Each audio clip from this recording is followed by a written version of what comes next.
Jonas fica irado. O capítulo 4 mostra um profeta revoltado com Deus, revoltado com o perdão de Deus. E por quê? Porque não foi o que Jonas queria. Jonas não queria o arrependimento de Nínive. Seria como se eu pregasse para esse bairro, seria como se nós pregássemos para esse bairro, como se você da boca para fora desejasse, misericórdia, Senhor, mas se você da boca para fora, você desejasse ver essa igreja cheia de novos convertidos, o templo novo lotado e a gente já preocupado em comprar terreno do lado para expandir o templo novo, da boca para fora você falasse isso, mas no seu coração você dissesse, eu prefiro que fique do jeito que está. Aqui está tão bom, é tão familiar, é tão bom ser uma igreja pequenininha, de 220 e poucos membros, é tão bom, de membros ativos, né? Membros que frequentam de fato. É tão bom, assim eu conheço todo mundo, a gente se sente em casa, se a gente fizer um churrasco, se chamar a igreja toda, todo mundo se conhece. É tão bom ser tão pequenininho assim, como se a gente, da boca para fora, desejasse a salvação de muitos, mas do coração para dentro não desejássemos nada. É por isso que Jonas fica irado, não é o que eu queria. Nesse intuito de igreja familiar, a gente se fecha no nosso mundinho, na nossa bolha, se fecha aqui entre quatro paredes, e a gente não toma nenhuma ação verdadeira de arrependimento, de contrição, de mudança de vida. Não há nada que nos mobilize a realmente sermos atalaias do Senhor, embaixadores do Rei. Porque nesse momento mesmo, muitos de vocês estão aqui e diante da palavra de Deus, sequer estão preocupados com a palavra de Deus. Muitos estão aqui e sequer estão ouvindo o que Deus tem a falar. É o Rei falando e tem muita gente que não está nem aí. A verdade é que nós vivemos um evangelho hipócrita. Nós vivemos um evangelho hipócrita. Porque o que nós somos na igreja e o que nós somos na boca para fora, nós não somos no coração. O problema é que o nosso Deus é um Deus que enxerga o coração. Aí a gente se ferra. Aí nós estamos lascados. Deus enxergava o coração de Jonas, sabia por quê, e daqui a pouco eu vou te contar por que Jonas tem essa ira toda contra essa cidade, por que Jonas não quer ver bairro nenhum convertido, cidade nenhuma convertida. É por isso que o texto no capítulo 1 vai dizer que Jonas ficou muito aborrecido e irado. É o crente de biquinho para Deus, dizendo assim, não Deus, não foi isso que a gente combinou. Não Deus, não é isso que o Senhor queria. O Senhor escutou minha oração errado. O Senhor está surdo, Deus. Olha, o meu plano é melhor do que o seu, Deus. Embora a gente não fale exatamente essas frases, mas é o contexto daquilo que a gente pensa. É porque na maior parte das vezes a igreja acha que quando ela entrou no reino de Deus, ela entrou nesse reino para ser rei. E ela não entrou para ser rei, ela entrou para adorar o rei. O trono já estava ocupado quando você chegou. E vai continuar ocupado até o fim dos tempos. O verso 2, Jonas começa a expressar o porquê de tanta ira, o porquê de tanta raiva. Ele fala para Deus assim, por isso que eu não queria sair de casa. É por isso que quando eu estava lá em casa, e o Senhor me chamou, eu desobedeci, porque eu sabia que o Senhor é um Deus muito bonzinho, é muito compassivo, lento para se irar, cheio de amor e misericórdia. Para que eu ia pregar para esse povo mau, esse povo que eu não gosto? Para que eu ia me esforçar em convencer gente que faz tudo errado? Gente que está dentro da igreja, mas não é crente de verdade. Pelo menos eu não acho que é crente. Para que eu ia ter esse esforço todo? Porque eu sei que o Senhor vai perdoar. O Senhor vai perdoar aquele que prega o ódio, o Senhor vai perdoar aquele que prega a imoralidade. Se converter, eles vão ser perdoados. Então eu não vou pregar para ninguém, não. Eu quero continuar odiando eles. Eu quero continuar não gostando deles. O Senhor é muito lento para se irar. Olha só o que Jonas fala para Deus. O Senhor é lento para se irar. E sabe o que é curioso? É você ver alguém falando isso, alguém que foi alvo da graça de Deus, reclamar da graça de Deus derramada a outros. É como se você, isso não acontece aqui não, sabe? Você que deve ter seus pecados, creio eu, diante dos seus pecados, você diga que é indigno de receber o perdão de Deus, outra pessoa, só porque os pecados deles são diferentes dos seus. Entendeu? É você dizer assim, não, eu fui perdoado, mas o meu pecado é tranquilo, eu não fiz isso, eu fiz aquilo, desobedeci, olhei para uma mulher que não era minha, e olhei para um homem, olhei para não sei o quê. Meu pecado é simples, mas o Zezinho, coitado do José, né? O Zezinho não, o Joãozinho não. O Joãozinho, o pecado dele é muito maior, porque o Joãozinho fez isso, criou esse escândalo, e aí você fica assim, mas como assim? Você foi alvo da graça de Deus, a graça de Deus foi derramada na sua vida, mas a graça não pode ser derramada na vida do outro? Quando Jonas se revolta com o plano de Deus, ele está dizendo para Deus que o plano dele é melhor. E por que tanto ódio? Irmãos, os assírios eram um povo extremamente violento.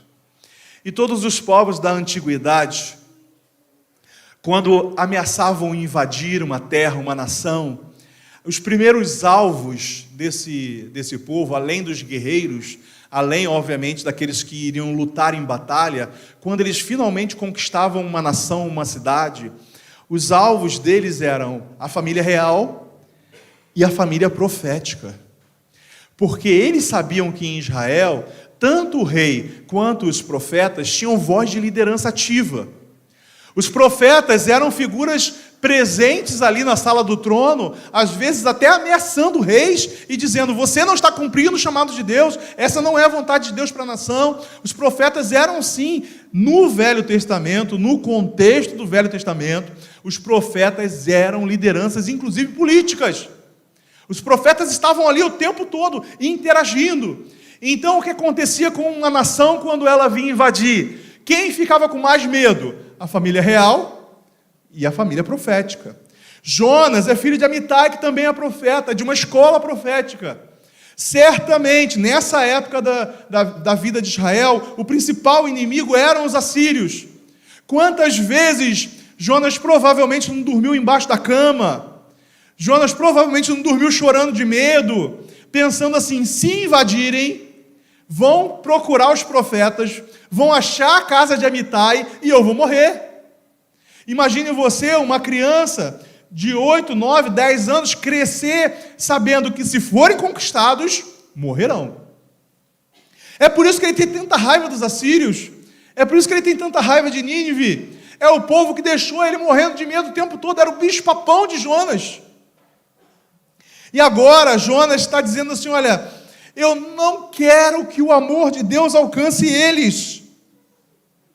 Eu sei que é uma comparação muito simplória, mas seria como se a gente, sendo brasileiro, orasse para que todos os portugueses fossem para o inferno. Porque, não dá, né? A gente tem alguns até parentes, né? Todos os portugueses. Por quê? Porque eu tenho ódio dos portugueses, porque os portugueses colonizaram a gente e roubaram o Brasil. Os portugueses usufruíram de nossa riqueza. Sabe? Seria mais ou menos essa a comparação. Mas num contexto pessoal e particular seu, seria como se você visse alguém que te feriu alcançado pela graça de Deus. Alguém que te magoou, alguém que te ofendeu, alcançado pela graça de Deus e perdoado. E você, um Jonas irado. Seria, no contexto particular, seria você ver a graça de Deus sendo transbordada, o perdão de Deus alcançando a vida daquele que te prejudicou. Aquele que te prejudicou, aquele que de alguma forma lesou você, na sua família, no seu bolso, no seu dinheiro, seja lá como for, a pessoa te prejudicou, e agora está sendo alcançada pela graça de Deus. Seria, num contexto particular, você vê alguém que te humilhou sendo alcançado pela graça de Deus. Você foi humilhado por causa de algum atributo físico, de algum atributo moral, por causa de alguma característica sua pessoal. Porque a pessoa simplesmente te odiava de forma gratuita. A pessoa te humilhou na escola, fez bullying com você, humilhou na igreja, usando o cargo, a função que ela tinha, superior na cabeça dela a você, e aí você foi humilhado na igreja, você foi humilhado na escola, você foi humilhado na família, tem aquele membro da família que te humilhou. Você é Jonas quando você vê o perdão de Deus sendo transbordado sobre a vida dele e se ira por causa disso. Você, num contexto particular ainda, você é Jonas quando você não entende o perdão de Deus sendo transbordado sobre a vida daquele que te machucou. Irmãos, estava vendo um estudo assustador de que uma boa parte daqueles que estão frequentando igreja, liderança, pastores, são pessoas que sofreram abuso na infância, abuso moral, abuso sexual. E como estaria o seu coração vendo um abusador, uma pessoa que abusou de você, sendo agora alcançado pelo amor e pelo perdão de Deus? Você pode ser Jonas, ou você pode ser você, cheio do amor de Deus e cheio do perdão de Deus para liberar. Irado com a misericórdia de Deus, Jonas fica irado, a ponto de Deus, eu fico curioso, eu estava essa semana tentando encontrar uma resposta para a paciência que Deus tem com Jonas, a paciência, eu não consegui achar uma resposta, eu só consegui encontrar uma repetição dessa paciência em mim, porque eu fico assim, Deus está tão paciente comigo como está com Jonas, porque o meu Jonas, o Jonas que existe em mim, pensa assim, Deus mata logo esse cara, é um profeta que não está honrando o seu nome, é um profeta que está desobedecendo, ele está tão cheio de si mesmo que ele acha que a vontade dele é maior, é melhor, mata esse cara. O Senhor fez isso com tanta facilidade lá no Velho Testamento, matou tanta gente lá no Velho Testamento que não seguia a sua vontade, agora com Jonas está cheio de paciência, e eu buscando uma resposta de Deus. E aí Deus falou comigo assim, não vou te dar a resposta, o porquê. Eu só vou te dizer que você é alcançado pela mesma graça e pela mesma paciência. Porque, irmãos, se Deus me condenasse pelas repetições dos meus pecados, se Deus te condenasse pelas repetições dos seus pecados, pela gravidade deles, você já estaria afogado no fundo desse mar há muito tempo.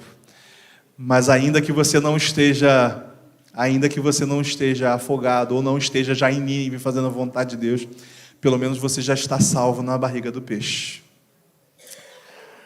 Eu não sei porquê. Tanto é que Deus, sabe o que Deus fala para Jonas? Deus só fala assim, tem motivo para tanta ira? Chega a dar raiva da resposta de Deus. Porque o Jonas que existe em nós tem essa sede de vingança, esse sangue nos olhos.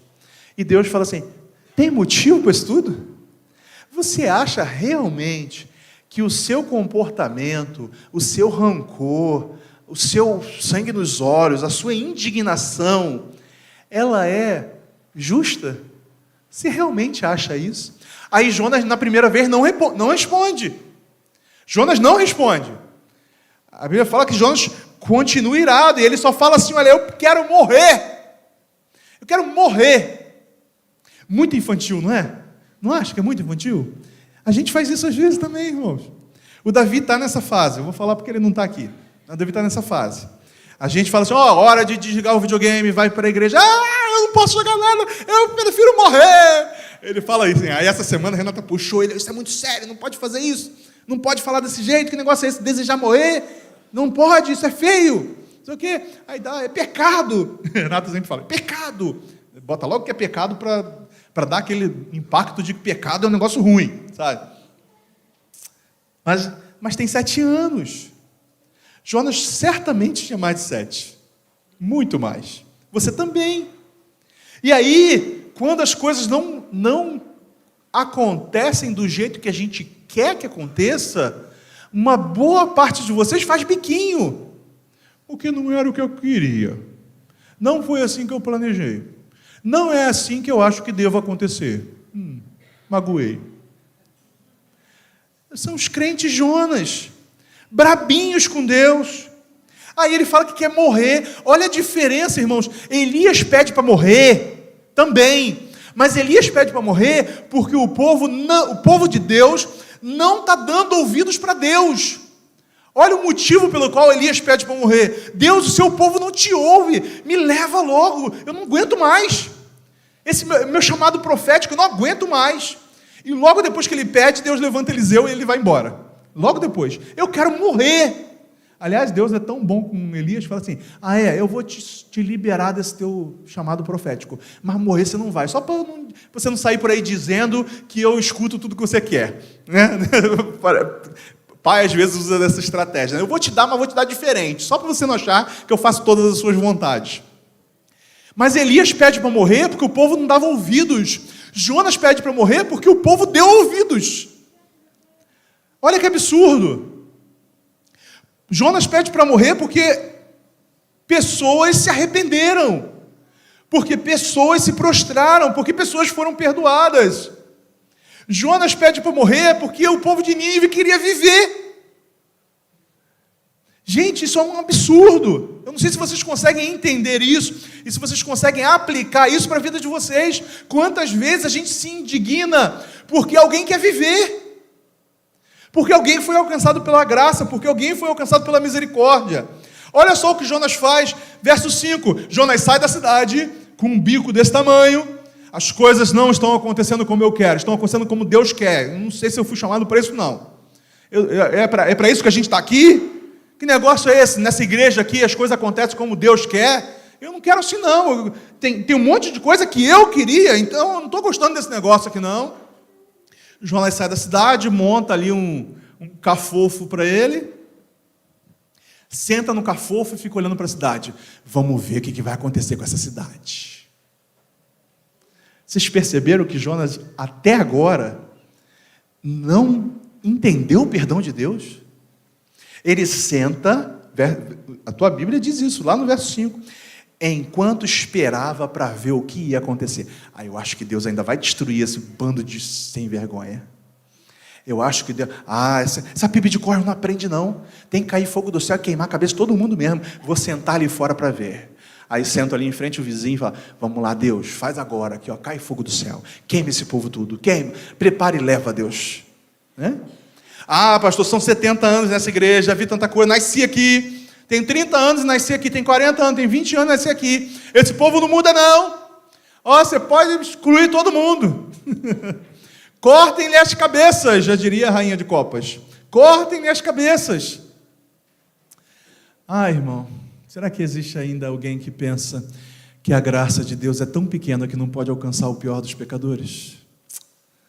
Alcançou você, e você deve estar nessa lista aí de piores.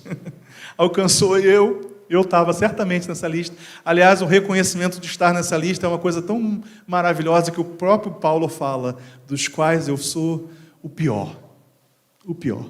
Ontem eu estava brincando aqui com os adolescentes e cantando aquela música Bem Querer, né? E num momento ela fala, o mais miserável dos homens que sou, me envolves com teu amor e por isso eu sou mais feliz.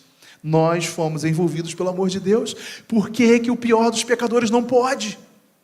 Irmãos, eu não estou dizendo para a gente pegar esse pecador arrependido, que recebeu graça, e restituir ele, de repente, a mesma coisa, a mesma amizade, o mesmo amor que nós tínhamos por ele. Eu entendo que o coração humano, ele vai ganhar algumas ressalvas, isso é óbvio. Imagine você tem o seu melhor amigo, e ele descaradamente te trai, e Deus mobiliza o seu coração para perdoá-lo, e você o perdoa, mas dentro desse seu perdão existe um contexto de que você não quer desenvolver a mesma amizade de antes. Ok, perdão não é esquecer, perdão é lembrar sem sentir dor. Você lembra, não sente dor. Ele vai voltar a ser o seu melhor amigo? Talvez nunca volte a ser seu melhor amigo, mas quando você falar com ele, quando você lidar com ele, você vai lidar com amor, perdão. Olha, meu irmão, está junto, tá bom, ok. Precisa de mim? Eu te ajudo. Estou aqui do seu lado. Ele nunca mais vai voltar a exercer a mesma função que exercia no seu coração. Mas você liberou o perdão para ele. Você não tem rancor contra ele. Não dói mais. Em Jonas dói. Jonas não perdoa ninguém, ele está com raiva, ele senta do lado de fora e fala assim, essa cidade vai ser destruída, eu só quero ver tudo isso acontecer. Mas, irmãos, até nesse contexto, a palavra do Senhor é maravilhosa, porque deixa claro que a última palavra vem de Deus. Ele está sentado, adormece, Deus faz crescer uma boboreira. Essa boboreira alegra Jonas, ele acorda, pô, que legal, uma sombrinha a mais aqui para mim, que árvore bonita. Quem é que gosta de planta? Eu gosto de planta. Quem tem planta na sua casa aí? Quem conversa com as plantas? Eu. Bato altos papos, dou até nome. Tem a Gertrudes, a Rebeca, a Filomena, só nome assim de gente que eu não conheço. Quase. É. Não, a sua casa é quase uma floresta, Daniel. Eu já fui lá, eu sei. A sua, da irmã Ruth, tem um monte de planta, da Lani. Então, um monte de planta, lá em casa também. Jonas se apega àquela boboreira. Ai, que plantinha bonita.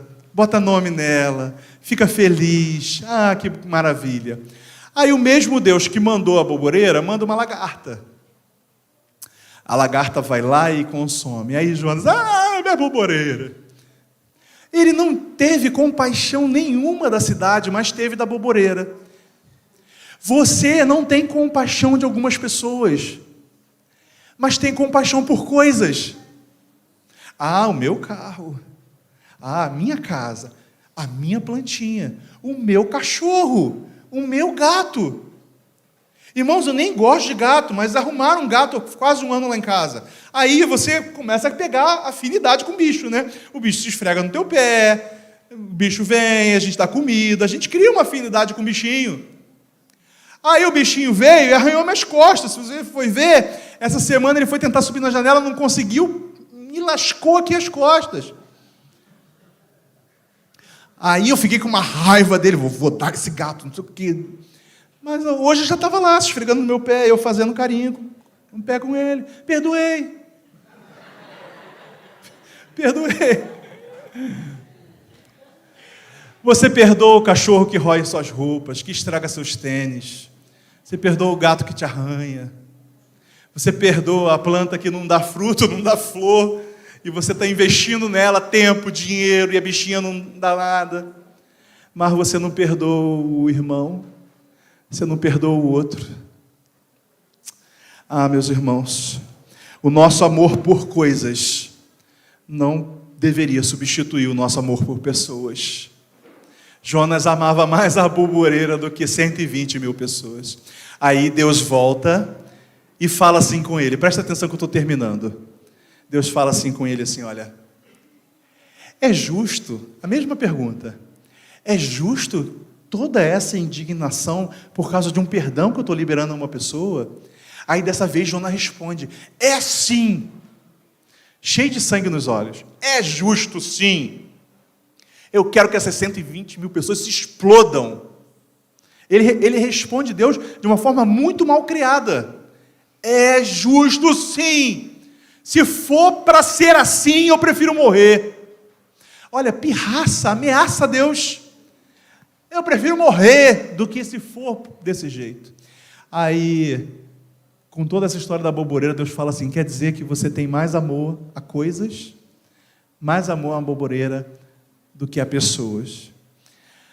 Meus irmãos, eu não sei como que essa palavra está chegando no coração de vocês, não, mas eu sei que no meu coração, ela chegou de uma maneira arrebatadora, porque eu entendi que às vezes a gente dá mais chances a coisas, a animais, a bicho, do que a pessoas. O gato foi perdoado, mas eu tenho gente que não foi perdoada. E o gato me machucou, talvez, fisicamente, bem mais do que essas pessoas. A Bíblia termina, o livro de Jonas termina com uma pergunta. Deus falando para Jonas assim, você acha certo que você tenha mais compaixão da boboreira do que aquelas 120 mil pessoas que não sabem discernir nem a mão direita da mão esquerda? É claro que Deus não está falando que eles não sabiam qual era a direita e qual era a esquerda. É uma figura de linguagem dizendo assim, eles não sabem nem interpretar a minha vontade. Eles nem têm meus profetas. Eles nem têm a minha palavra. Eles eram ignorantes a respeito de tudo que eu sempre falei. Agora eles entenderam a mensagem e se arrependeram. Você não acha justo que a graça seja transbordada sobre a vida deles, como foi transbordada sobre a sua? É uma pergunta, e a gente não tem a resposta de Jonas. A minha expectativa é que Jonas, diante desse ensinamento de Deus, tenha colocado a mão na consciência e dito assim: Senhor, é verdade, os seus planos são melhores do que os meus. Ainda que eu queira que os meus planos se realizem, os seus são melhores que os meus.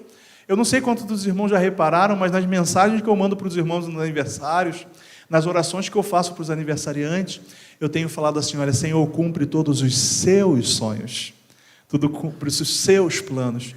Eu sei que você ia ficar muito mais feliz comigo se eu orasse assim: Raíssa, Deus cumpre todos os planos da Raíssa para a vida dela. Ela ia ficar feliz da vida comigo. Mas não é isso que eu quero.